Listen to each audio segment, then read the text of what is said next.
Sometimes auto layout is not what you need.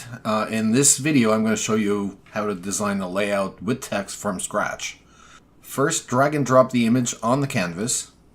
Quickly reposition the image, resize it using the handles, and notice that everything will snap to the bleed area. For a consistent look, Memento Pro offers you 3 presets per style for text. One for titles, one for subtitles, and one for the body.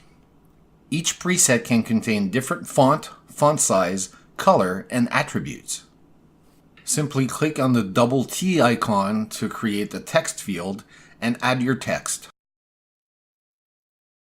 You can also simply type in the font size, browse through the different fonts, or type in the name of the font you're looking for. Next, we're going to add a design element to make our title stand out. In this case, a simple box. Just like any photos or text, simply resize the element using the handles and position it where you want it on the page. Click on the painting roller icon to access the colors.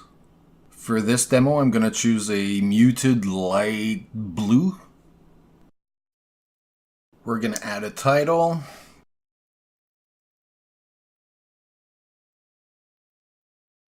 And a subtitle. I'm going to use the color picker this time to get exactly the same blue for the subtitle. This could be used for a quote or lyrics from a favorite song. Fine-tune everything, and there you have it.